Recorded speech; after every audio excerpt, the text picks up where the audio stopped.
वालेकुम, मेरा नाम है दानियाल फ्रॉम OLX। आज हम जवाद के साथ हैं। इन्होंने रिसेंटली अभी किया स्टॉनिक EX प्लस ली है। सबसे पहले तो इनसे पूछते हैं कि ये जो किया स्टॉनिक EX प्लस है ये SUV है या क्या चीज़ है, क्योंकि ये हमेशा कन्फ्यूजन ऑन द रोड हमें रहती है। हाँ जी दानियाल, सो गुड कि आपने पहला क्वेश्चन ये पूछ लिया जिसमें हम लोग भी address the elephant in the room, क्योंकि किया इसको as a city SUV market कर रही है। I'll get that out of the way straight away। ये एक SUV नहीं है। The car is not that famous over here. आपको रोड्स पे इतनी कम नहीं नज़र नहीं आती होंगी। काफ़ी ज़्यादा लोग कह रहे हैं कि इस गाड़ी की रीसेल वैल्यू नहीं है। सो मेरे ख्याल में द ओनली रीज़न, खैर प्राइस वाली बात है तो हम बाद में आएंगे।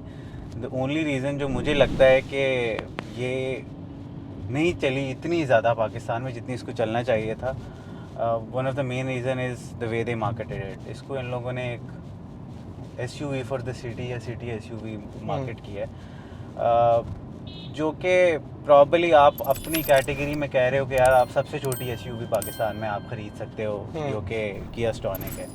इन माई ओपिनियन इसको अगर ये लोग मार्केट करते हैं as the largest hatchback of Pakistan या the most powerful hatchback of Pakistan ना, तो ये चल जानी थी। एक्वा से ये गाड़ी थोड़ी बड़ी है। सही।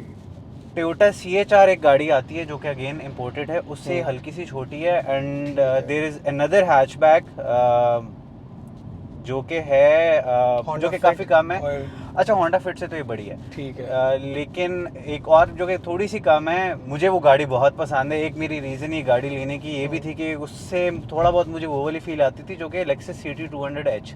अच्छा, बिल्कुल। जो कि जिसको कुछ मार्केट्स में टोयोटा लेक्सस जो है वो बेचती है एज अ हैचबैक, कुछ मार्केट्स में उसको एज अ मार्केट करते हैं as a sub compact executive car. सही। सो ये उससे हल्की सी छोटी है। So that's why I will call it a hatchback. इसको अगर किया एज अ हैचबैक बेचती, as the largest and the most powerful hatchback in Pakistan, तो प्रॉब्ली ये बहुत चलनी थी, ये चल जाती एज कम्पेयर टू दैट। फिर आप देखते हैं कि जितने लोग इसके रिव्यू बनाते, रिव्यू में बोलते हैं कि हैचबैक में SUV के मजे। हाँ। तो लोग बोलते हैं कि यार हैचबैक में SUV के मजे, बजाय एक किया बोलती कि यार ये एक SUV है। सो प्रॉब्ली तब ये बिकनी थी। खैर करेंगे शॉर्ट। खरीद ली है, चाहे जो भी है, SUV है या हैचबैक है। अच्छा, अभी खरीद लिया और to be honest I like it. I like the car. So सबसे पहले मुझे बताएं इसकी ग्राउंड क्लियरेंस कैसी है, सिंस यू सेड कि it's more of a hatchback, तो आई एम श्योर है कि थोड़ी सी नीचे। सो ग्राउंड क्लियरेंस इसकी अच्छी है। नंबर्स वाइज मुझे इतनी कोई अच्छी नहीं लग रही थी जब मैं खरीद रहा था, क्योंकि इसकी ग्राउंड क्लियरेंस मुझे ऑलमोस्ट जो जापानीज वीजल आती है ना, उसकी जितनी नंबर्स में थी उससे आसपास थी। वीजल आगे से थोड़ी सी ज़्यादा थी। अच्छा। लेकिन कभी कभार ये होता है ना कि आपको नंबर्स को नहीं देखना पड़ता। इस गाड़ी को मैं भी रिसेंटली अपने गांव लेके गया था, और बिल्कुल वो बैक एंड ऑफ द गांव पे लेके गया था जहां पर रोडें कच्ची। हर घर ने अपने सामने 2-2 फुट के स्पीड ब्रेकर बनाए हुए हैं जो लोगों ने खुद बनाए होते हैं। और मुझे लग रहा था कि वहां पर गाड़ी लगेगी, क्योंकि इससे जो पिछली गाड़ी थी मेरे पास वो जापानीज थी, और घर पे हमारे पास एक होंडा ग्रेस है। वो दोनों गाड़ियाँ लगती थी वहाँ पर। डेज नहीं लगती थी लेकिन ग्रेस लगती थी। मुझे लगता था कि ये गाड़ी भी लगेगी वहाँ पर। I had no issue at all ना। मुझे साइड पे लेके जानी पड़ती थी, वो जो आप मोड़ के थोड़ा लेके जाते हो, और वो लोगों ने वो स्पीड ब्रेकर्स खुद बनाए हुए हैं। अच्छे ऊंचे स्पीड ब्रेकर्स हैं। वाज इट लोडेड आपके साथ? और हम लोग 4 लोग गाड़ी में बैठे थे। 4 लोग गाड़ी में बैठे हुए थे और बूट स्पेस में कुछ सामान भी पड़ा हुआ था। अच्छा। मुझे क्योंकि हाँ यही लगता है, lot of people you don't see it on the roads. ये जो किया स्टॉनिक है ज्यादा रोड्स पे नहीं है, लोगों ने टेस्ट आउट नहीं किया, वरना ये पिछले इलाकों पे भी जाके इट कैन सक्सीड। जैसे लोगों का एक परसेप्शन बना हुआ है कि कोरोला ही पिछले इलाकों में जाके चल सकती है। हाँ, लेकिन वो खैर सस्पेंशन की है, वो सस्पेंशन तो टाइम विल टेल के इसके, क्योंकि ग्राउंड क्लियरेंस एक चीज होती है, suspension is a second thing. From what I have heard, Hyundai और किया और Hyundai दोनों की suspension is not made for rural areas of Pakistan. Time would tell, क्योंकि मेरा जाना होता है वहाँ पर। साल में मैं 3 बार या 4 बार तो जाता ही हूँ वहाँ पर, दिन 2 के लिए। ठीक है। अभी एक बार लेके मैं चला गया हूँ इस गाड़ी को, मुझे कोई इशू नहीं आया। सस्पेंशन टाइम वुड टेल के इसकी सस्पेंशन कैसी है ऑन रफ रोड्स। वैसे तो सस्पेंशन काफ़ी अच्छी है इस गाड़ी की, मुझे तो बड़ी मजे की सस्पेंशन लगी है इस गाड़ी की। तो कंफर्ट अगर किसी आप ऐसे रोड से गुजरे हो जहाँ पे खड्डे शड्डे हो या पे कुछ, तो आपको ये गाड़ी अंदर से नॉइज क्रिएट करती है? मुझे ऐसा कुछ फील नहीं हुआ। उसका मुझे तो सस्पेंशन से काफ़ी पसंद आई है। खड्डों पे से भी मैंने गुजारी है। मैं अभी रिसेंटली इसको GT road Peshawar to Islamabad लेके गया हूँ। काफ़ी ख़राब रोड है, काफ़ी स्पीड पे मैं खड्डों पे से गुजरा हूँ। रिलेटिवली ज़्यादा स्पीड में से खड्डों में से गुजरूँ, मुझे सस्पेंशन इसकी काफ़ी बेहतर लगी। मैं उसी रोड पे सेम खड्डों पे और भी कुछ गाड़ियाँ लेके गया हूँ, मुझे उनकी अच्छा। सस्पेंशन इतनी अच्छी नहीं लगती सही थी, सही सही। बट इसकी मुझे सस्पेंशन ठीक लगी है। Fit fit. अच्छा, आप मुझे ये बताएं कि पहले आपसे मैं पूछता हूँ कि आपने ये डिसीजन जब गाड़ी लेने का लिया तो इससे पिछली आपके पास कौन सी गाड़ी थी? What made you know all the points that were checked अच्छा यार, माइंड कि आपने ये गाड़ी ले ली? पिछली गाड़ी प्रॉब्ली जब आपके ये जब व्यूअर्स देखेंगे तो वो कहेंगे यार अच्छा ये तो फिर इसको तो ये गाड़ी अच्छी लगनी ही लगनी थी। My daily driver before this car was Nissan days highway star. अच्छा, वो 660 की कार है, सीसी जो है, 660 ठीक सीसी है। टर्बो थी, बट वो मेरी डेली ड्राइवर थी। बट जैसे मैंने आपको बताया पहले कि I have driven a couple of other cars as well और काफ़ी regularly. So we have a Honda Grace जो कि मेरे फादर की गाड़ी, जितनी मेरे फादर ने चलाई है ऑलमोस्ट मैंने भी वो गाड़ी अच्छा। चलाई है। तो आप एक मतलब सेडान साइज गाड़ी को मैंने अच्छा वाला मैं एक्सपीरियंस ठीक कर है, चुका हूँ, ठीक प्लस है। I have driven Corolla. जहाँ तक परचेज डिसीजन की बात करें तो वो खैर बड़ी एक इंटरेस्टिंग सी स्टोरी है। औकात मेरी एल्सविन ख़रीदने की थी। अच्छा, ख़रीदना चाहता था मैं, मुझे जो गाड़ियाँ पसंद थी, जो मैं कहता था यार अच्छा ये गाड़ी मैंने ख़रीदनी है अगर मेरे पास पैसे आए, तो वो सही। थी इलांट्रा और ठीक है। पोजो 2008। अच्छा, मुझे वो दो गाड़ियाँ पसंद थी, सही है, लेकिन वो मेरे बजट से बहुत ज़्यादा बाहर थी। जैसे मैंने बोला मेरे पास पैसे एल्सविन ख़रीदने के थे। ठीक है। मैं टू बी ऑनेस्ट थोड़ा बहुत कन्विंस हो गया था एल्सविन ख़रीदने पे। अगर आप देखें दोनों गाड़ियों को फीचर वाइज देखें तो इस गाड़ी और एल्सविन में फीचर्स ऑलमोस्ट सेम है। अच्छा, लेकिन मैंने एल्सविन चलाई नहीं हुई थी। सही सही। एल्सविन मैंने चलाई, बुरी गाड़ी बिल्कुल नहीं है। एल्सविन बिल्कुल बुरी गाड़ी नहीं है। Not say anything bad about the car, try not to say bad about car. Features से लोडेड है, मुझे उसकी प्राइस भी बड़ी अच्छी दे रही है, प्राइस भी बड़ी बड़ी अच्छी दे affordable। रही है। अभी तक एल्सविन को लॉन्च हुए गए साल से ज़्यादा हो चुका है, अभी तक मैंने कहीं पे भी फोरम्स पे किसी से ये नहीं सुना कि यार एल्सविन में ये एक मेजर फॉल्ट है, ये कोई मेजर fault है, इशू है। बिल्कुल, बिल्कुल, इस गाड़ी के बारे में है काफ़ी ज़्यादा, जो मैं आगे आपको बताऊंगा कि अच्छा। लोग कह रहे हैं फोरम्स पे, लोग कहते हैं यार गाड़ी में ये इशू है, ये इशू है, ठीक, ये इशू है। ठीक, एल्सविन के बारे में मुझे कोई इशू सुनने को नहीं मिला, सही। अदर देन ये कि यार चाइनीज़ है, बिल्ड क्वालिटी पे थोड़ा कॉम्प्रोमाइज़ किया हुआ है। हम्म। मैं जब गाड़ी में बैठा हूँ, मैंने वो गाड़ी ड्राइव की है, ड्राइव ठीक थी, उसका कंफर्ट लेवल मुझे ठीक नहीं लगा। अच्छा, plus so interior stiff for थी मी या कंफर्ट लेवल में? यार उसकी सीट्स मुझे ऐसे लग रही थी मैं बेंच पे बैठा हूँ। अच्छा। बहुत सख्त सीट्स थी। Drive quality was okay, so- engine wise और वो मुझे ठीक लगी थी। फीचर्स काफ़ी अच्छे थे। जिस चीज़ ने मुझे सबसे ज़्यादा ऑफ किया था एक तो ये था कि सीट्स। सेकेंडली फॉर मी गाड़ी का इंटीरियर काफ़ी इंपॉर्टेंट होता है। इंटीरियर का सही। क्वालिटी ज़रूरी नहीं है कि अच्छा लेदर यूज़ हुआ हो, लेकिन इंटीरियर को क्वालिटी वो मुझे थोड़ी ना कोई होम्योपैथिक से गाड़ी लगी थी कि यार अच्छा they tried to cut cost और वो वाली चीज़ है। तो इस वजह से मैंने एल्सविन, तो एल्सविन थी, एल्सविन को मैंने ड्रॉप किया। ये गाड़ी मेरे बजट से बाहर थी। सही है। आपको ऑन रोड प्राइसेस की तकरीबन 5.2 मिलियन पड़ती है। हाँ, मेरे ख्याल से। अगर मैं ये लेता तो इससे बेहतर ये था कि मैं थोड़ा सा फीचर्स पे कट करके मैं इलांट्रा जीएल ले लेता, या पूजो 2008 का जो एक्टिव वेरिएंट है, जो बेसिक वेरिएंट है, बिल्कुल। जिसमें थोड़े से ऐसे कम फीचर्स हैं, थोड़े से लेकिन कम फिर भी है। ठीक है। इंटीरियर क्वालिटी को सर मैं वो क्यों ना लेता। लेकिन आई हैव नोटिस कि वो जो असली लुक बनती है ना वो पोजो लोअर की है, क्योंकि उसकी एलईडीज और वो जो बिल्कुल, आगे टाइगर बिल्कुल, स्टाइल के बिल्कुल, वो बिल्कुल, बिल्कुल। डीआरएल्स हैं। बिल्कुल, लेकिन अगेन वो जो 5.2 मिलियन का अमाउंट थी वो भी मेरे बजट से बाहर थी। सही है। Then what I decided was कि ये गाड़ी तो मुझे बहुत पहले से ही पसंद थी, ठीक है, ये मैंने ठीक है। मुझे पसंद थी, लेकिन मैं ले नहीं सकता था। फिर जब मैंने रिसर्च स्टार्ट की तो मुझे ये पता लगा कि अच्छा यार इस गाड़ी की, क्योंकि ये गाड़ी अपनी मार्केट नहीं बना पाई है, तो जो थोड़ी सी चली हुई गाड़ियाँ हैं ना मार्केट में, ये किया स्टॉनिक, वो बेहतर रेट में मिल रही है। बेहतर है और उसी वक्त मिल जाएगी, जल्दी मिल हाँ, जाएगी। जल्दी मिल जाएगी। खैर जब मैं किया की डीलरशिप गया था तो उन्होंने मुझे कहा था कि 7 डेज़ में आप अगर बुक अच्छा। कराते हैं तो 7 डेज़ में आपको डिलीवर करो। No वो 7 on डेज़ nothing। कह रहे हैं, तो ओन इस गाड़ी पे था नहीं। अच्छा। सो ये भी एक, खैर लोग कहते हैं मार्केट नहीं, मेरे लिए तो बड़ा फ़ायदा हुआ है इसका कि इस गाड़ी की मार्केट नहीं है, क्योंकि मुझे गाड़ी पसंद थी, मैंने हाँ, ख़रीदनी थी और और मिल मुझे गई। सस्ती मिल रही थी। ऐसे ही है। यूज़ में ये गाड़ी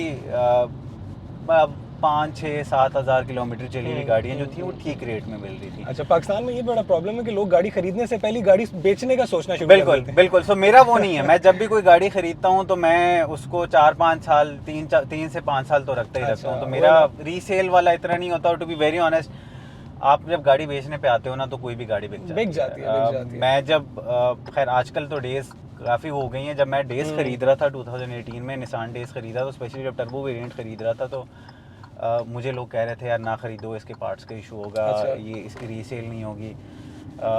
गाड़ी मैंने अभी जब इस गाड़ी को बेचने से पहले जब मैंने लगाई है तो 8 दिनों के अंदर मेरी गाड़ी सेल आउट हो अच्छा, very गई। nice. OLX पे मैंने लगाई That was और quick. गाड़ी सेल हो गई। जब गाड़ी मैं देख रहा था तो खैर मैं ये गाड़ी तो मैं शॉर्टलिस्ट कर चुका था। फिर मैंने कहा यार अच्छा मैं थोड़े से ऑल्टरनेट्स भी देख लेता हूँ कि मेरे पास और क्या क्या ऑप्शन हैं इसके सही अंदर। जैपनीज़ क्योंकि मैं पहले ओन कर चुका था, मुझे जैपनीज़ से गाड़ियों से इशू ये था कि एक तो जैपनीज़ गाड़ियाँ महंगी भी बहुत हो गई हैं। मेन रीज़न मेरा ये था कि आप इतनी अमाउंट दे के गाड़ी ख़रीद रहे हो और वो गाड़ी चली होती है 50,000 किलोमीटर ऑलरेडी, और वो गाड़ी होती है ओरिजिनली 2015-16 मॉडल। ठीक है, आपको बिल्कुल ब्रांड न्यू नहीं मिल सो रही। आपको वो बिल्कुल 2021 2022 मॉडल गाड़ी नहीं मिल रही है। दूसरा इशू मुझे उसके साथ जापानीज़ के साथ ये है कि जापानीज़ मैकेनिक्स जो है ना वो अभी भी उन गाड़ियों पे उस तरह कम्प्लीटली नहीं समझ पाए। वो आपको बोलेंगे अच्छा यार इसमें ये काम है, निकलेगा कुछ और। बिल्कुल। मैं वो गाड़ी लेना चाह रहा था, प्राइमरीली वो गाड़ी लेने चाह रहा था जिसको मैं डीलरशिप से मेंटेन कराऊं, और मुझे खैर है मैं 1,000 1,500 2,000 रुपये Extra ज़्यादा दे दे देंगे, दूँ, लेकिन मुझे मैं जब डीलरशिप से काम करा के बाहर निकलूंगा ना तो मुझे एटलीस्ट वो एक सेटिस्फैक्शन होगी यार कि काम ठीक हुआ है चाहे सही पैसे है। जितने भी लिए। बिल्कुल। जापानीज़ गाड़ी जब भी मैं मैकेनिक के पास गया हूँ, जब मैं थोड़ा सा मैकेनिक से काम करा के निकला shady हूँ ना तो बस वही वो दिल में एक शक होता था यार काम ठीक हुआ है नहीं हुआ, और हुआ भी है कई बार इस तरह ऐसे के। ही है। कराने गया था कुछ और, हुआ कुछ और, बीच में कुछ और मसला निकल आया। जापानीज़ मैं कंसिडर कर रहा था लेकिन मैं थोड़ा डर रहा था इस बार जापानीज़ खरीदने से। तो मेरे पास जो ऑप्शंस थी वो थी, अगर मैं पाकिस्तानी गाड़ियों की बात करूँ तो एल्सन को तो मैं ड्रॉप कर चुका था।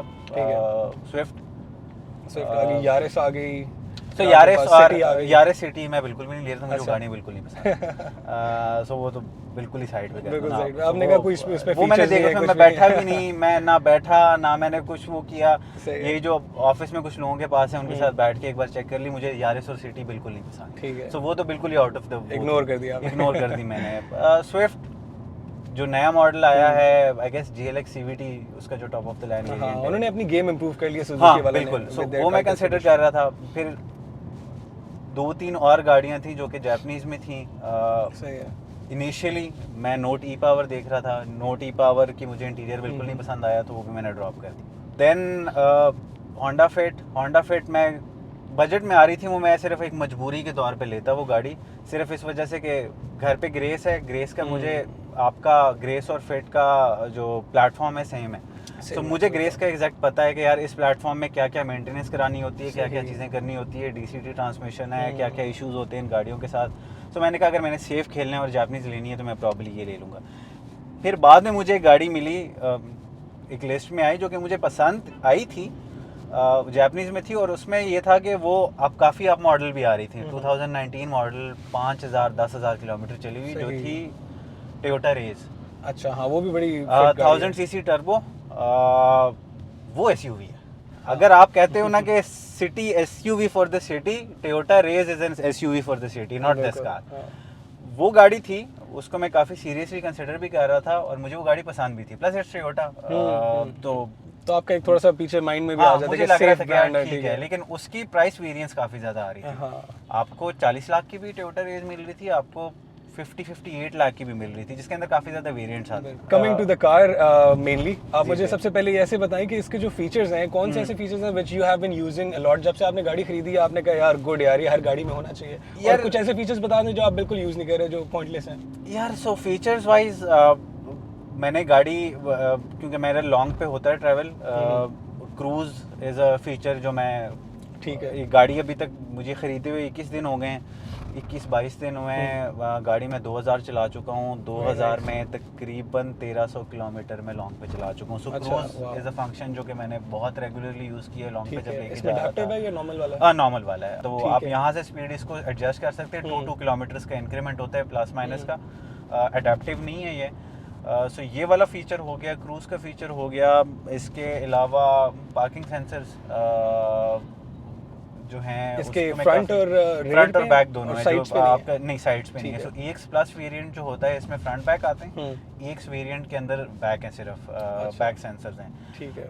पार्किंग सेंसर फीचर ठीक है, अच्छा है, लेकिन थोड़ा इन लोगों ने गोरों के अकॉर्डिंगली दिया हुआ है। थोड़ा सा burger है। I would have rather preferred कि यार अच्छा पार्किंग सेंसर्स आप ना दो, आप फ्रंट पे कैमरा दे दो। आइडियली तो चारों तरफ होना चाहिए। डेज जब मैं चलाता था, days one thing that I miss about my Nissan days is उसके अंदर 360 कैमरा था। अच्छा, वाह। अभी मुझे कॉस्ट वाइज नहीं पता कि इसका इसके पार्किंग सेंसर्स की कॉस्ट ज़्यादा होगी या वो होगी कैमरास की होगी, लेकिन पार्किंग सेंसर में मसला ये है कि पार्किंग सेंसर आपको ना 2 फुट पे ना वार्निंग पहले से बहुत ज़्यादा शोर मचाना वार्निंग देना शुरू कर देते हैं, जो कि प्रॉब्ली यूरोपियन मार्केट्स के लिए ठीक है। पाकिस्तान में तो जब तक बीच में से अगर बंदा गुजर सकता है तो जगह काफ़ी है।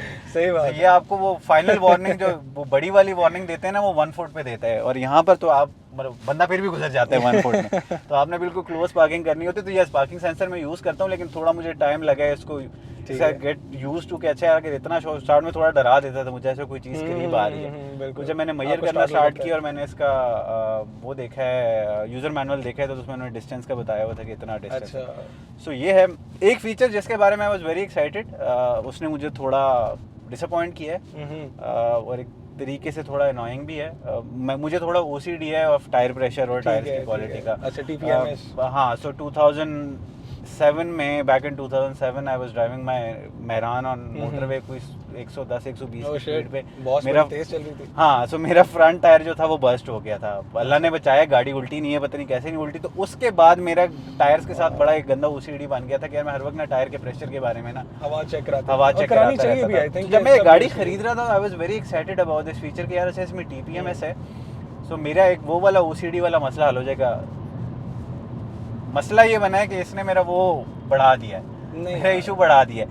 टीपीएमएस के बारे में बाद में मैंने थोड़ा स्टडी किया। तो टीपीएमएस में 2 टाइप्स आती हैं, एक होती है डायरेक्ट और एक इनडायरेक्ट। ठीक है। इसके अंदर इनडायरेक्ट है। डायरेक्ट आपको एब्सोल्यूट नंबर्स बताती है। जो डायरेक्ट होता है वो आपके टायर के अंदर सेंसर्स लगे होते हैं जो कि प्रेशर सेंस कर रहे होते हैं और आपको बताती है आपके फ्रंट राइट टायर में 30 का प्रेशर है, इतना है, एब्सोल्यूट नंबर्स बताती है। That is good. मुझे नहीं था पता कि इसमें वो नहीं है, इसमें इनडायरेक्ट है। सो इनडायरेक्ट के अंदर आपके पास प्रेशर सेंसर्स नहीं होते हैं। इनडायरेक्ट में एक तरीके से जुगाड़ू तरीका होता है कि वो एबीएस के सेंसर्स और जो आपका व्हीकल स्टेबिलिटी कंट्रोल के सेंसर्स होते हैं, उसके थ्रू गाड़ी का जो टायर का सर्कमफ्रेंस है, ठीक है, उसको वो मॉनिटर करता है। अगर टायर का सर्कमफ्रेंस चेंज हुआ, थोड़ा छोटा हो गया या बड़ा हो गया, तो उनको तो वो आपको बताता है कि प्रेशर कम है। मसला ये था कि मैं दूसरे दिन गाड़ी चला रहा हूँ, मुझे कह रहा है कि टायर का प्रेशर कम है। चलो जी। इसमें 32 का प्रेशर डालता हूँ मैं। ठीक है। मैं गया हूँ, मैंने टायर का प्रेशर चेक किया, 31.5 30 इसके आसपास, मतलब 1 या 2 बार। अभी इशू ये होता है कि यहाँ पर आपका इतना, एक तो रोड कंडीशंस पाकिस्तान के अंदर, प्लस आपका वेदर इतना एक्सट्रीम है कि आपका ड्राइविंग के कुछ देर बाद या आपके वेदर के साथ आपके टायर के जो फॉर्म होते हैं वो चेंज होते रहते हैं। सो आपका प्रेशर फुल होगा, लेकिन रोड की हीट की वजह से या आपके ड्राइविंग स्टाइल की वजह से हो सकता है टायर के सर्कमफ्रेंस में थोड़ा चेंज आए। सो वो आपको हर दूसरे दिन ना आपको टायर प्रेशर मॉनिटरिंग सिस्टम, अभी आई am not sure if it's in all cars या सिर्फ मेरे वाले में, टायर प्रेशर मॉनिटरिंग सिस्टम आपको वो दे देता है कि यार आपका प्रेशर कम है, आप प्रेशर जाके चेक कराते हो तो वो प्रेशर उसमें एक तरह से फेक कॉल होती है। हाँ, फेक कॉल होती है। तो हार्डली 2 PSI का डिफरेंस होता है, जो कि प्रॉब्ली आपको 4-5 का आना चाहिए। सो उसका मैंने फिर किया ये है कि एक दिन मैंने काफ़ी दिन इग्नोर किया।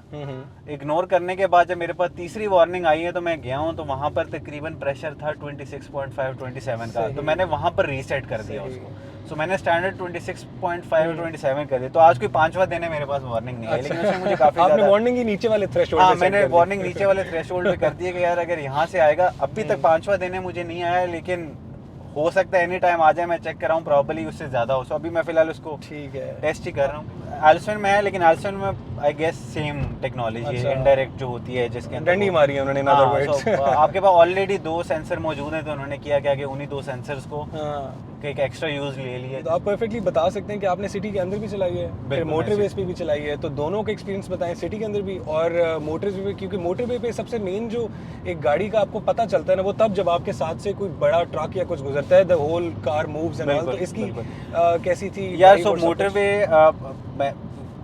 मोटरवे पे मेरा सबसे बड़ा डर इन गाड़ियों के साथ ये होता है, स्पेशली हैचबैक्स के साथ, कि आपकी साइड से जब बड़ी बस गुजरती है या ट्रक गुजरता है तो गाड़ी काफ़ी हिलती है।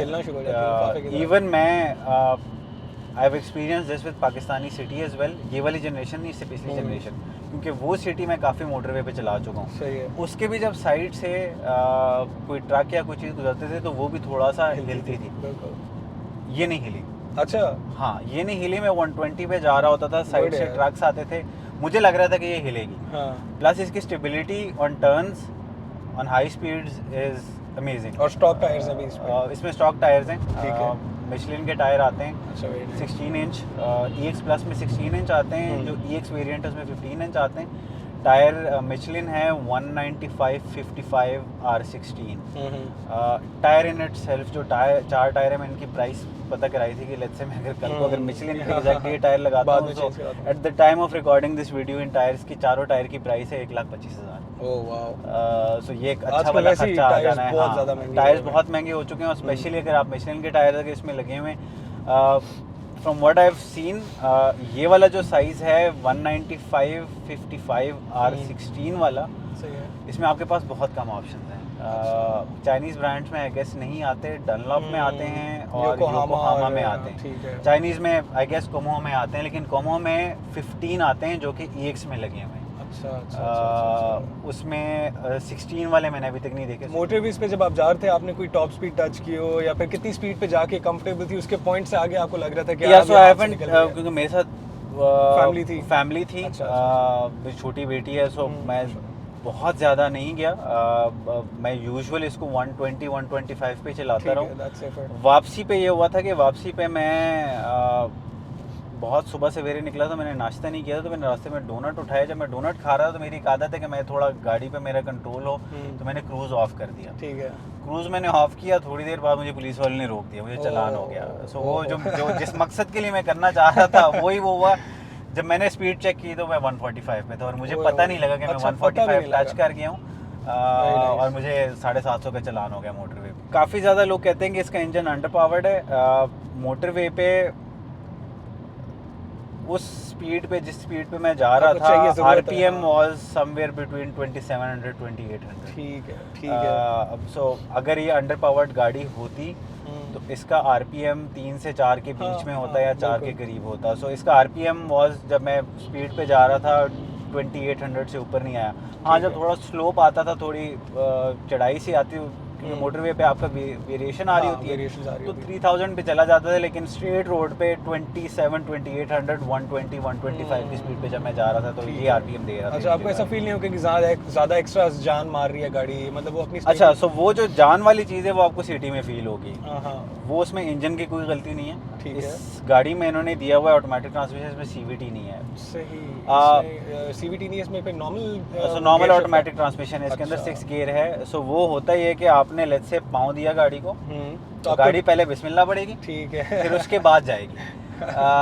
वो है इसके ट्रांसमिशन के इशू। सही। सो CVT होती तो बहुत बेहतर होता है इस गाड़ी में, लेकिन मैं टू बी वेरी ऑनेस्ट, मुझे सिटी के अंदर स्पीड नहीं चाहिए। नहीं सही है। I probably would like to Cruise cruise around, 50। अभी जिस स्पीड में जा रहा हूँ मैं 50-60 मैक्सिमम 70 पे चला जाऊँगा, ठीक और है। मुझे इंस्टेंट रिस्पांस वैसे भी इतना वो नहीं है।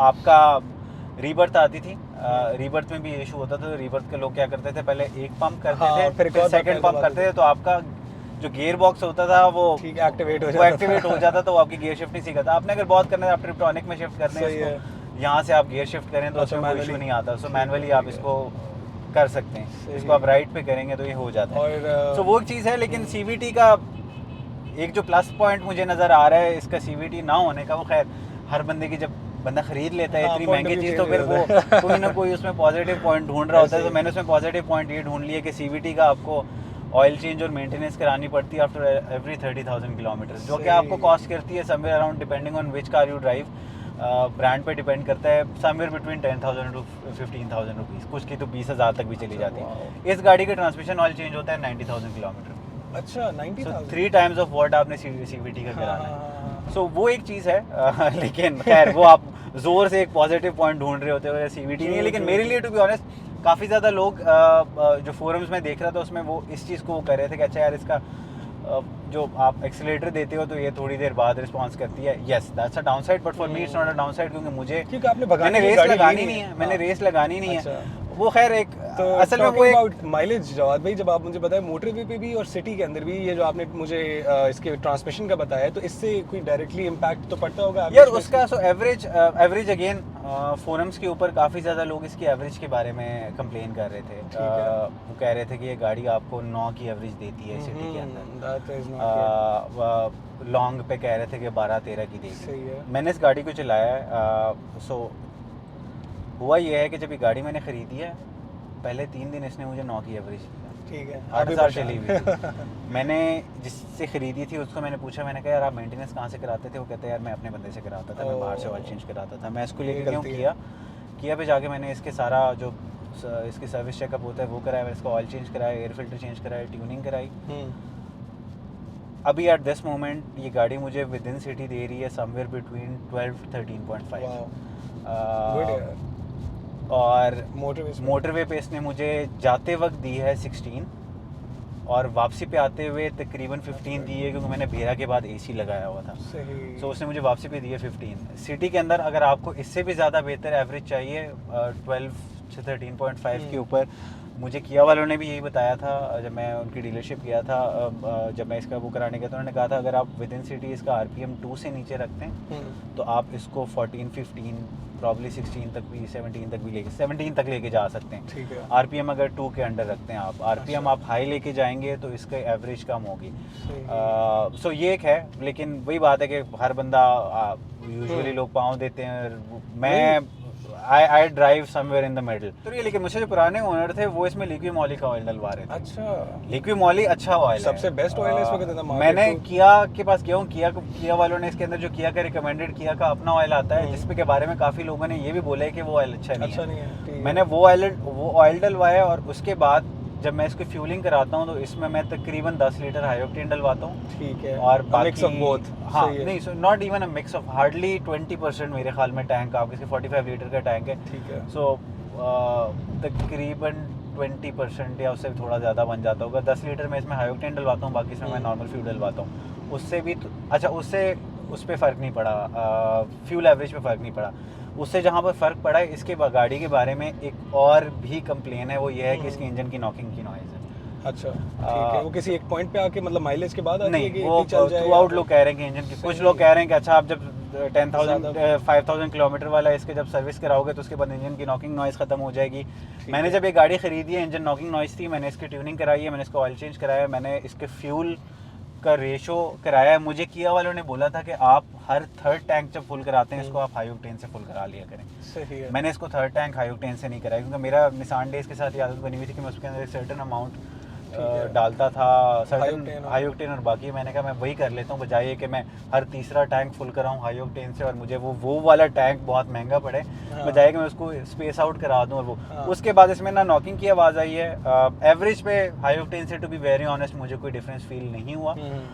एवरेज पे जो डिफरेंस आया है वो मेंटेनेंस फ्रॉम किया किया के मेंटेनेंस बहुत महंगी है। अच्छा, बहुत महंगी है, लोग इसलिए नहीं कराते। लेकिन अगर आपने गाड़ी लॉन्ग टर्म रखनी है और आपने अगर 4-5 साल बाद बेचनी है और जो बंदा आपसे ख़रीदने आए गाड़ी, वो मतलब वो भी खुश हो जाएगा, falls in love with the car, so you have to maintain the car. मेरा तरीका ये कि मैं वहाँ से कराऊंगा। आप अगर ये खोलें यहाँ पर किया का लास्ट में मैंने मेंटेनेंस कराई है, उसका बिल पड़ा होगा, आप उसका ब्रेकडाउन व्यूअर्स को बता सकते हैं कि कितने की क्या क्या चीज़ें हुई हैं, तो आपको पता लग जाएगा कि कितना महंगा। ये दोनों पेजेस हैं, दोनों पेजेस में अमाउंट लिखी हुई है। अच्छा, सबसे पहले तो इसका ड्राइव ऑन 5W30 का ऑयल डला है 4 लीटर का, जो है 8,000 रुपये का ऑलमोस्ट। और फिर इसमें 3.5 लीटर डला है। ठीक है, थोड़ा सा बच गया। हाँ, बच गया, मेरे पास घर पे पड़ा। फिर फिल्टर इसमें डला है इंजन ऑयल का, वो 1200-1300 का है। और फिर गैस्केट डली है 150-200 की। और फिर फिल्टर एयर क्लीनर भी इसका 4,000 का एयर फिल्टर है इसका। Air filter. और नॉर्मल इन्होंने पीरियोडिक मेंटेनेंस जो है वो इन्होंने 4,500 रुपये की। 4,500 जो है ये आपकी लेबर है। उफ, अब ओवरऑल आपका कहीं ना कहीं बना है या 18,000? 17,000 ऑयल चेंज हुआ है, एयर फिल्टर चेंज हुआ है, ट्यूनिंग हुई है, ठीक है, ऑल द बेसिक पैड्स की सर्विस हुई है। और इन्होंने टायर्स को रोटेट किया है। That's it what they've done। वहाँ पर मेरे पास टाइम कम था, इन्होंने कहा कि आपकी हम लोग कॉम्प्लीमेंट्री सर्विस करा लेते हैं। मैंने कहा नहीं यार, कॉम्प्लीमेंट्री सर्विस की जरूरत नहीं, मैंने जाना है वापस ऑफिस। ये गाड़ी मुझे क्योंकि मैंने यूज़ में ली थी, अगेन जिस तरह मैंने आपको बोला कि 8000 किलोमीटर चली हुई थी, और मैं शुक्र करता हूँ कि इस गाड़ी की मार्केट नहीं है, वरना इस पे भी 3-4 महीने का बुकिंग Wait टाइम होता। होता, ओन 4-5 लाख ऊपर देने, 2-3 लाख तो कम से कम ऊपर ओन देना पड़ता। ये गाड़ी में ख़रीद ही नहीं पाता। हो सकता है अभी हम ठीक लोग है। एल्सन में बैठे होते, उसको ओनर्स रिव्यू कर रहे होते। तो मैं तो शुक्र कर रहा हूँ कि वो है। सो इस पे ओन नहीं था, प्लस ये गाड़ी मुझे मिली है एटिव एक्स से सस्ती, यारिस एटिव एक्स से सस्ती। सही, वाह। सो ऑल्टिस मैं सोच रहा था कि यार हाँ, वैसे ये मेरे जहन में आया था कि ऑल्टिस 1.6 सेफर ऑप्शन जो लोग सेफर कहते हैं, रिस्क ऑप्शन है, अवेयर्स लोग सेफर जो है वो ऑप्शन I guess। है, लेकिन टू बी ऑनेस्ट वो गाड़ी मैंने सिर्फ इसलिए नहीं ली थी कि सेफेस्ट ऑप्शन थी। But I am from Peshawar, और पेशावर आप जाते हो ना तो तो हर जगह पे आपको ऑल्टिस नज़र आती है। उस गाड़ी से मुझे अच्छा। नफरत हो चुकी है, तो मैंने इस वजह से ऑल्टिस नहीं ली। गुड कार, वेरी रिलायबल, लेकिन it's स्पेशल एडिशन everywhere, अगर आप it's देख लो तो ठीक है, फीचर्स में इट्स गुड, बट मेरी ज़रूरत ही नहीं थी हाँ, उस और गाड़ी होता है की। समटाइम्स यू फील हाँ। लाइक आपको थोड़ा सा कुछ डिफरेंट चीज चाहिए, हाँ, थोड़ी डिफरेंट चीज़ features चाहिए। और- primary the first reason why I bought this car was because of it looks बाहर से। मुझे, मैं अभी तक किसी बंदे से नहीं मिला जिसने ये बोला हो सही कि है। गाड़ी को, की वजह से कुछ फीचर्स मुझे लग रहा है कि यार वो, खैर फ्रॉम माय ओन पर्सपेक्टिव के वो ना ही होते तो कोई उसकी जगह कुछ और चीज़ दे देते। ठीक है। सनरूफ, टू बी ऑनेस्ट मुझे हाँ, सनरूफ that's an दे दिया added गाड़ी plus, में, इट्स बड़ी अ बात प्लस, है। बट मुझे सनरूफ हो ना हो ज्यादा हो ना हो, पाकिस्तान के अंदर सनरूफ, पाकिस्तानी वेदर में सनरूफ का ऐसा कोई मुश्किल यूज़ है। नहीं है। पाकिस्तान में सनरूफ यूज़ होती है बारात में, 14 अगस्त पे, ये चांद रात पे हाँ, लोग निकले होते निकले हैं, होते हैं, रिस्की सही है। चीज़ है। या जो स्मोकर्स होते हैं उन्होंने खोला होता है, धुआं बड़ा अच्छा निकल जाता है यहाँ से। उसके अलावा मुझे इसका कोई यूज़ नज़र नहीं आती। सही। इसकी जगह अगर कोई और फीचर दे देते, एक बड़ी अनोइंग चीज़ है जो कि इन लोगों ने उसका मैकेनिज्म दिया हुआ है, अगर दे देते तो बेहतर था। मैं एक्सपेक्ट कर रहा था, मुझे पता नहीं था कि इसमें है ठीक नहीं। है, आपके रिट्रैक्टेबल मिरर्स हैं मोटराइज्ड, जो ठीक कि है, बंद हो जाता है, बंद हो retract जाता है। निकल आप गाड़ी लॉक करते हो वो ऑटोमेटिकली बंद नहीं होता है, जो कि अच्छा। सिंपल सर्किटरी में आप कुछ कर सकते थे। आपने एक आईसी भी नहीं लगानी थी, तो सॉफ्टवेयर प्रॉब्ली आपने सॉफ्टवेयर को इतना मेक अपडेट करना है कि यार जब आपके पास कमांड आती है गाड़ी लॉक करने गाड़ी की, तो लॉक ये करने भी बंद हो की, जाए। तो साथ में ये भी बंद हो जाए। बिल्कुल, बिल्कुल। वो बंद नहीं हो रहा। आप आफ्टर मार्केट करा सकते हो उसको, लेकिन प्रॉब्लम है इसके, बेहतर जब है आप कि recommended ना ही कराएं। जब आप इलेक्ट्रॉनिक से छेड़ते हो तो वारंटी वॉइड हो जाती है गाड़ी की। तो अच्छा। वो प्रॉब्ली इसलिए मैंने नहीं कराई। एक बड़ी अनोइंग चीज़ें होनी चाहिए थी। ठीक है। एक और अनोइंग चीज़ जो कि प्रॉब्ली यू हैवंट नोटिस्ड, इस गाड़ी के अंदर ये जो यूनिट आप देख रहे हैं ना यहाँ हाँ, पर, ये एनवायरमेंटल सेंसर है। ठीक है, ये आपकी 3 चीज़ें सेंस कर रहे हैं। एक ये बाहर की लाइट सेंस कर रहा है, जब आप हेडलाइट को ऑटो में लगाते हैं ना तो ये हेडलाइट को सेंस करता है, हेडलाइट सही को ऑन है, करने के लिए सही उसको है। सेंस करता है। दूसरा ये आपका ऑटोमेटिक वाइपर लगा हुआ है इसमें, रेन सेंसर इसके अंदर लगा हुआ है। ठीक है। जैसे रेन होती है तो आपको automatically auto wiper rain on हो सेंसिंग जाता है। वाइपर्स सही है। द थर्ड थिंग इज़ ये आपकी विंड स्क्रीन पे फॉग को डिटेक्ट करता है। ठीक है, मेरे लिए it's a very annoying thing, जो फॉग वाला ऑटो है वो ऑटो डिफॉगर ऑन हो जाता है आपका। ऑटो, अच्छा, ये यूरोपियन कंट्रीज में ठीक है, ज़्यादा ठंड होती है, यहाँ पर फॉग आई ऑटोमेटिकली वो हो जाता है। ऑटो डिफॉगर में होता ये है कि आपका आउटसाइड एयर अंदर आना शुरू हो जाती है। सो ये जो बटन है ना, ये जो अभी ऑन है, हाँ। लाइट लगी हुई है, ठीक है। ये आपकी इंटरनल एयर की सर्कुलेशन बिल्कुल चल ऐसे रही ही है। ऑफ हो जाता है। इसको आप ऑफ करते हो ना तो ये बाहर की आवाज़ है। ठीक है, सही है। लाहौर के अंदर इतनी स्मॉग है ना कि आप आराम से जा रहे हो कि अचानक आपको ना गाड़ी में एक स्मेल आएगी। तो स्टार्ट में ये मेरे लिए बड़ी अनोइंग चीज़ है। तो मैनुअली आपको ना हर थोड़ी देर बाद ना इसको प्रेस करना पड़ता है कि वो है। ऑटो, अभी इसको ऑफ करने का कुछ है, मैं मैनुअल में जाके मैंने चेक किया, अभी तक मुझे मिला नहीं है। इसको ऑफ करने का कोई ऑप्शन है इस गाड़ी में, लेकिन मुझे अभी तक मिले नहीं है। सो ये एक ठीक बड़ी है। अनोइंग चीज़ है इसके अंदर, जो कि प्रॉब्ली फॉर पाकिस्तानी मार्केट इनको बंद कर देना चाहिए था। आप, मैं जीटी रोड पे जा रहा था, मेरे आगे एक ट्रक खड़ा था और धुआं वो मार धुआं था, मार रहा था, और अचानक से गाड़ी के अंदर मुझे Surprise ट्रक किया के धुआं की स्मेल आई है। जब मैंने देखा है तो ये खुला हुआ। अब एक चीज़ आपकी गाड़ियों में यू मस्ट हैव नोटिस्ड, यहाँ पर आपके पास हाँ, वो होता है, बटन होता है, अनलॉक का बटन नहीं बिल्कुल। है आपके पास। पूरी गाड़ी में एक बटन है जो यहाँ पर है। ओ, आप यहाँ से गाड़ी को लॉक अनलॉक करोगे। हाँ, ठीक है। इंटरनल पैसेंजर अगर इसको खोलेगा तो वो खुल जाता है, बट मुझे ये लगता है कि दिस बटन थोड़ा रिलायबिलिटी का इशू हो सकता है आपका। अगर माइल फंक्शन आ गया ना तो प्रॉपर्ली सारी डोर्स में आएगा। हाँ, so और फिर प्रॉपर्ली आप एक भी डोर खोलोगे नहीं खोल कैसे? पाओगे। ये बड़ा बाकी मसला है। गाड़ियों में होता है, यहाँ पर आपके पास होते हैं, तो मैनुअली आप उसको करके एक ना एक दरवाज़ा खुल जाएगा। सही है। सो अगर ये नहीं खुलता तो फिर तो आप अंदर फंस गए। किया का मैनुअल आपको कहता है कि आपको पहले तो मैनुअली ट्राई करें, इसको प्रेस करें बार बार, Shit. फिर भी अगर नहीं होता तो आपको आपके पास स्मार्ट की के अंदर यहाँ पर एक की है, आपने वो की खोलनी है। खोलना आपने बूट में जाना है, बूट में एक स्पेस है, वहाँ पर की डाल के उसको स्लाइड करना है, फिर आपने बूट खोलना है। जाता बैक डिफॉगर जो है I have seen way better back अच्छा। डिफॉगर देन दिस वन जो इस गाड़ी में है। Maybe I am wrong, लेकिन मैं अच्छा वाला फॉग आ चुकी थी इस गाड़ी के पीछे। मुझे इतना कोई अच्छा नहीं लगा। फ्रंट वाला बहुत अच्छा, ठीक है, वो जल्दी हो जाता है efficiently। बैक वाला या तो last time I used a back defogger was on Mehran, ठीक है। so, मेहरान वाला या तो What बहुत days? अच्छा है या फिर इसका इतना अच्छा नहीं है। सही। अच्छा, मुझे ये बताएं जवाब भी, जब आपने ये गाड़ी ली तो मैं लास्ट वीडियो में भी कह रहा था कि हम पाकिस्तानियों की एक प्रैक्टिस होती है, कॉमन प्रैक्टिस, कि हम गाड़ी लेते हैं उसके बाद हम सीधा ले जाते हैं कि यार इसकी सीट कवर्स चढ़ाने हैं, इसका मैट लगाना है, इसके सनवाइजर्स लगाने हैं। तो आपको ऐसा क्या लगता है, इसमें कोई चीज़ मिसिंग है किया वालों की तरफ से जो आपको बाहर जाके आफ्टर मार्केट लगवानी पड़ेगी? या नो, मुझे नहीं लगता कि इसके अंदर आपको कोई भी चीज़ लगानी चाहिए। सीट कवर्स पे मैंने कवर लगाना है, ठीक है। ये भी मेरे ख्याल से हाफ लेदर और हाफ फैब्रिक की बनी हुई है। So this is half leather, half fabric है। ठीक है। मुझे सीट्स इसकी बहुत Very कंफर्टेबल लगती comfortable, हैं। मैं अभी फिलहाल देख रहा हूँ कि मैं इसकी सीट कवर चेंज कराऊँ ऊपर, मतलब दूसरा क्योंकि लोग कहते हैं कि ओरिजिनल खराब को हो आपको जाती ओरिजिनल है रखना वो। चाहिए, बट द प्रॉब्लम इज इसकी सीट के अंदर एयर बैग लगा हुआ है, ड्राइवर और पैसेंजर वाला। अच्छा, आपके लेफ्ट साइड पे होगा। ठीक। हाँ, तो वो नहीं so बाहर मुझे निकलेगा। सिर्फ ये देखना होगा कि इज इट रिकमेंडेड कि आपको गाड़ी पे स्पेशली इस टाइप नहीं, की फिर सीट्स तो को I अगर don't think आपको so it is। करानी चाहिए या नहीं, और क्या कोई specific rated seat covers for this आती हैं या नहीं आती? मे बी प्रॉब्ली मैं नीचे इसमें मैट्स लगवाऊंगा, थोड़े अच्छे plastic के मैट्स या इसके कुछ। हैं अच्छे, बट द थिंग इसके गंदे हो जाते हैं। पाकिस्तान की डस्ट और वो पाकिस्तान एकदम की डस्ट और conditions उसके और लिए ये वो से उसके लिए बाकी नहीं इसके आफ्टर मार्केट इतनी ज़्यादा कोई चीज़ें मिलती नहीं। अच्छा जवाद भाई, ये गाड़ी है तो ऑलमोस्ट 100 हॉर्स पावर की, और इसका मेरे ख्याल से न्यूटन मीटर टॉर्क जो है वो भी 133 के अराउंड है, which is good enough for car size like this.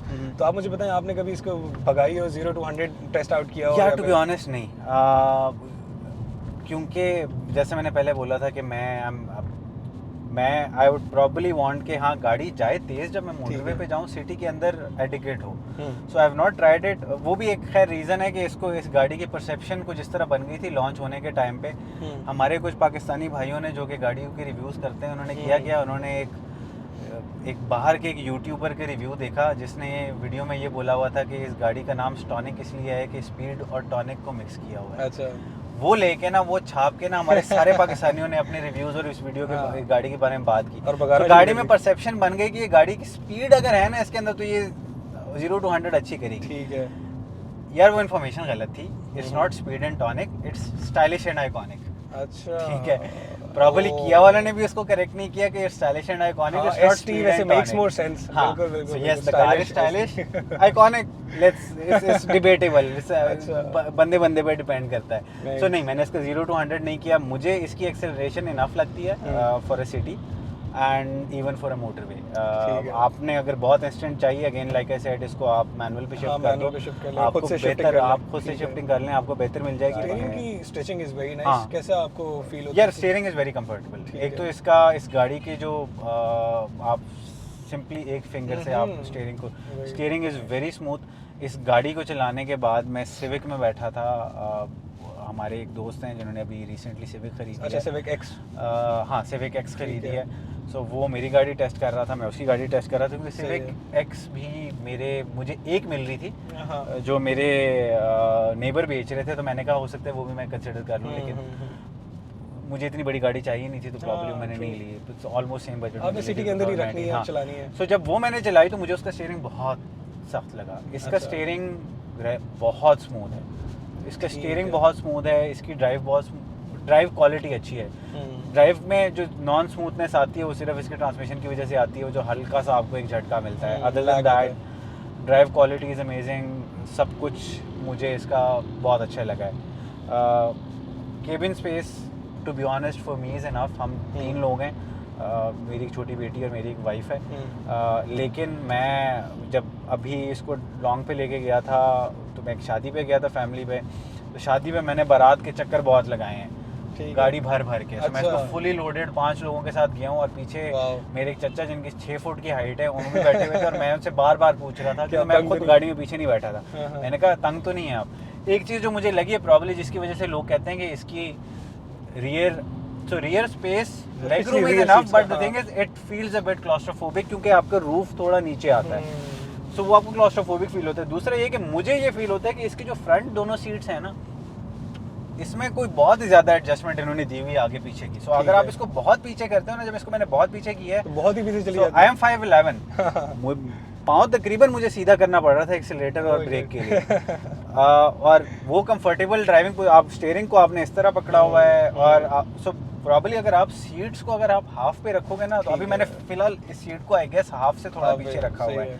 Steering से आप इनफ दूर हो, हाथ में आपके पास इनफ, आप हाथ भी ठीक है, पाँव भी ठीक है, मैं कंफर्टेबल हूँ। पीछे नोमान बैठा हुआ है, नोमान आपको बता सकेगा क्योंकि नोमान ने मुझे बोला था ये अनकंफर्टेबल गाड़ी है। घुटने आपके लग रहे हैं साथ, आपको फील हो रहा है बैक में?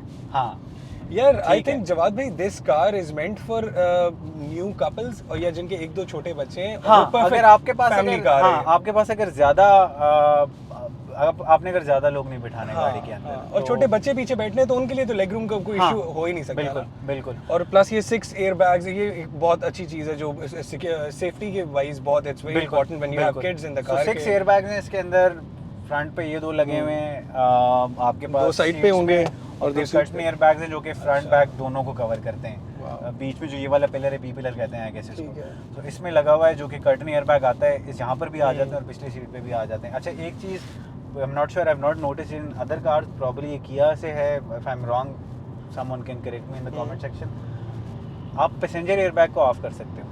अच्छा, आप ये डोर खोलते हो, वहाँ पर एक स्लॉट लगा हुआ है, वहाँ पर आप की डालते हो, आप पैसेंजर एयर बैग को ड्रॉप कर, यहाँ पर आपने देखो पैसेंजर एयर बैग का एक बटन लगा हुआ है, ये ऑन हो जाता है आप जब पैसेंजर एयर बैग। सो मैंने जब इसको चेक किया कि आप पैसेंजर क्या नीड आएगी कि आपने पैसेंजर एयर बैग को ड्रॉप वो करना है, सो किया ने अपने जो यूज़र मैनुअल है उसमें बड़ी कोई अजीब सी बात लिखी हुई है कि आप फ्रंट सीट पे अगर कोई सामान चमान रख रहे हैं, फ्रंट सीट पे अगर आप चाइल्ड कार सीट लगाते हैं तो आप पैसेंजर एयर बैग को ऑफ कर सकते हैं, क्योंकि अगर आपकी कार सीट भी लगी हुई है और ये भी लगा हुआ है, सो इट्स, क्योंकि वो कार सीट जो होती है वो ऑपोजिट डायरेक्शन में होती है, चाइल्ड कार सीट जो होती है ऑपोजिट डायरेक्शन में होती है, उस पे अगर एयर बैग आके लगेगा सो प्रॉब्ली इट डैमेज होगा बच्चे को भी, क्योंकि वो car seat is made to save the baby.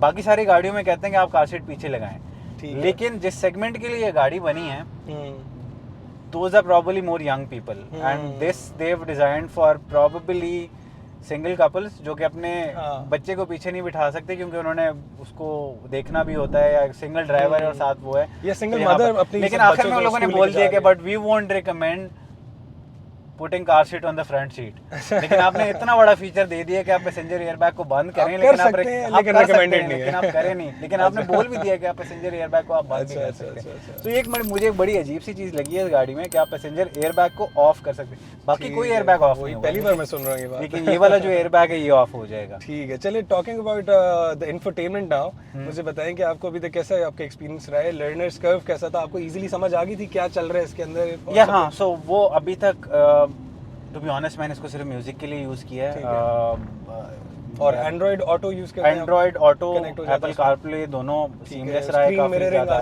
Screen mirroring आ जाती है, मैप्स मैंने यूज़ किया हुआ है, इसके ऊपर म्यूजिक यूज़ किया हुआ है, साउंड सिस्टम काफ़ी अच्छा है, 6 वो हैं, मुझे इसमें कोई इशू अभी तक नज़र नहीं आया टू बी ऑनेस्ट, लेकिन मैंने अभी तक मैं हर चीज़ का यूज़र मैनुअल पढ़ता हूँ, सो इसकी गाड़ी का यूज़र मैनुअल जो है वो मैं कंप्लीट कर चुका हूँ। इसका जो इंफोटेनमेंट का यूज़र मैनुअल है वो गाड़ी के यूज़र मैनुअल से भी पढ़ा है, अच्छा। वो मैंने अभी तक स्टार्ट नहीं किया, लेकिन ये कि I like the design of it as well. एक रीज़न मैंने क्योंकि मैंने बोला कि फ्लोटिंग डिस्प्ले, मैं इसको पाकिस्तानी टिश्यू पेपर होल्डर कहता हूँ, पाकिस्तानी ने सारे इसके पीछे टिश्यू पेपर के डब्बे रखे होते हैं, यहाँ पर आप एक्सेलरेशन देते हो टिश्यू पेपर का डब्बा गिरता नहीं है। सो एक रीज़न मेरी ये भी थी because I like this unit as well. मैं थोड़ा ज़्यादा फीचर्स एंड ऑप्टिक्स पे जाता हूँ जब भी कोई चीज़ लेता हूँ, एस्थेटिकली मैं चीज़ को काफ़ी देखता हूँ, so I like this aesthetically, the way it is placed, तो सारी चीज़ें यूज़ करने में काफ़ी रीच में भी है। एंड्रॉयड ऑटो आप वायरलेसली भी कनेक्ट कर सकते हो, ज़रूरी नहीं है कि आपने यूएसबी केबल लगाई हो, आपने सिंपली ब्लूटूथ से कनेक्ट करना है, आपका वाईफाई ऑटोमेटिकली इसके साथ कनेक्ट हो जाता है और आपकी स्क्रीन मिररिंग हो जाती है। वीडियोस आई गेस इसमें नहीं चल सकती, लेकिन मैंने अभी तक चेक नहीं किया कि क्या है। एप्पल कारप्ले मैंने अभी तक ट्राई नहीं किया, इस पे एप्पल का फ़ोन कोई आएगा तो मैं उसको ट्राई कर लूँगा। Android auto is okay, voice command मौजूद है, आपने कहीं जाना है, आप मैप्स खोलें, आप सिंपली यहाँ पर वॉइस कमांड का बटन दबाएं, आप उस जगह का नाम, हाँ मैंने यूज़ किया है इसको, अभी कनेक्ट नहीं है वरना दिखा देता आपको, आप किसी जगह का भी नाम लो, खैर वो गूगल का कमाल है, वो इसका कमाल नहीं है, लेकिन यह है कि लेकिन एटलीस्ट अ फीचर दैट हाँ, is right feature up there, है आपको इसके फोन और जितना कम उठाने की जरूरत पड़े इतना बेहतर है। बिल्कुल। अच्छा, और ये कैबिन नॉइज भी इसकी माशाल्लाह से बहुत कम है, मतलब बाहर की मुझे हाँ, सो बाहर की शोर नहीं आ रहा। एक ये चीज़ मुझे इस गाड़ी की काफ़ी अच्छी लगी थी कि इसकी केबिन के नॉइज़ बहुत है। मैं भी विंडोज़ नीचे करता हूँ, आपको डिफरेंस पता लग जाएगा। हाँ अच्छा बोला, डिफरेंस है तो यार। आप अगर इसको इसकी केबिन आइसोलेशन बहुत अच्छी है। Very nice. इंजन की नॉइज़ आपको बहुत कम आती है। और बूट स्पेस का भी बता दीजिएगा कि अच्छा, boot बूट space में स्पेस कितना इज सामान आ जाता है सो easily? बूट स्पेस काफ़ी लोग कहते हैं कि इसकी बूट स्पेस कम है। मुझे काफ़ी एडिकेट लगी है इसकी बूट स्पेस। किया वाले अपने ब्रोशर्स और कहीं पे भी इसके बूट स्पेस की वॉल्यूम नहीं बताती। लेकिन मैं जब इस बार जा रहा था शावर, तो एक बड़े साइज़ का बैग, एक मेरी बेटी का प्रैम, ठीक है। उसके अलावा उसके जो रॉकर होता है वो एक कार सीट होती है वो, और एक हीटर पड़ा हुआ था, अच्छा, और कोई 4-5 वल्फते वाले बड़े बैग्स जो होते हैं वो हाँ। मैंने सारे के सारे मेरे बूट में आ गए थे। गुड यार। इस गाड़ी का बूट स्पेस किया अपने ब्रोशर में नहीं बताता, लेकिन मैंने जब रिसर्च किया इस गाड़ी का बूट स्पेस है 352 लीटर। फॉर रेफरेंस जो नई स्विफ्ट आ रही है उसका बूट स्पेस इज 267, इसका 252 है। तो इनको ये चाहिए था कि ये यूएसपी के तौर पे सो प्रॉपर्ली इन लोगों ने, मैं जैसे मैंने बताया था कि इसके मार्केटिंग का इन लोगों ने इसको मार्केट ठीक नहीं किया। I just give an example, CHR के बूट स्पेस, सॉरी CHR नहीं, HRV के बूट स्पेस इज 335 लीटर, इसका 352 लीटर उससे भी है। ज्यादा है। टोयोटा CHR का 375 लीटर है, उसका इससे ज़्यादा है। The only car in this category जिसका बूट स्पेस इससे थोड़ी ज़्यादा है इज़, अभी मुझे नहीं पता कि वो कौन सा मॉडल है, लेकिन किसी एक एक्वा के वेरिएंट का 425 है। और वो मेरे ख्याल से when the seats fold up, is that? हाँ, अच्छा, उसकी रीज़न ये है कि इसके अंदर आता है स्पेस सेविंग ये। ठीक है।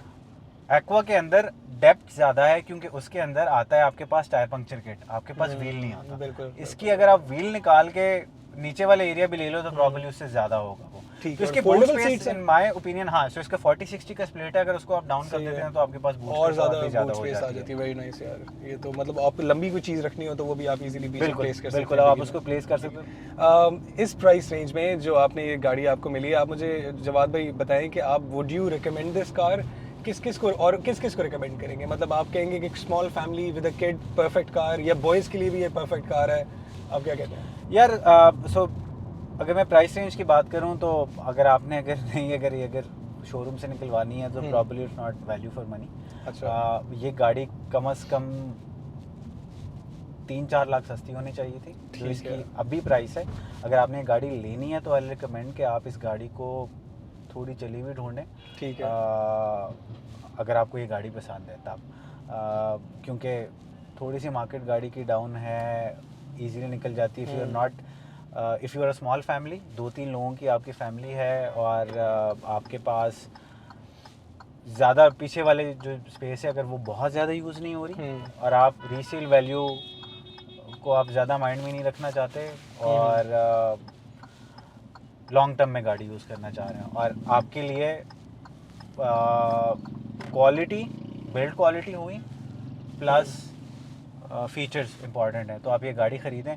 बॉयज़ प्रॉबेबली, अगर आप कोई बहुत ही वेल ऑफ बॉय हैं तो बिल्कुल आपके लिए गाड़ी फिट है। अगर आपने कोई 10-12 साल की नौकरी की हुई है तो फिर आप ये गाड़ी प्रॉबली ख़रीद सकोगे। इन माय ओपिनियन आपको प्रॉबली छोटी छोटी चीज़ों में डिसअपॉइंट करेगी ये गाड़ी, लेकिन वो चीज़ें जिसमें बाकी गाड़ियाँ डिसअपॉइंट करती हैं उसमें प्रॉबली आपको डिसअपॉइंट नहीं करेगी if you are willing to pay for it, if you are willing to pay on its maintenance. Okay guys, so this is it. हमने एक बहुत इन डेप्थ एनालिसिस और रिव्यू किया स्टॉनिक का। ऑल थैंक्स टू जवाद भाई, इन्होंने बहुत ज़्यादा इन्फॉर्मेशन दी हमें क्योंकि he has been using this car और 2-3 हज़ार km चला चुके, तो इनको इनसाइड एंड आउट इसका सब पता है। इसी के साथ साथ हमारे तमाम सोशल मीडिया हैंडल्स को लाइक करें, सब्सक्राइब करें, कमेंट करें और साथ ही साथ नोटिफिकेशन बेल को भी क्लिक करें ताकि आगे आने वाली वीडियोस आप तक पहले पहुंच सकें। मिलते हैं अगली वीडियो में। अल्लाह हाफिज़।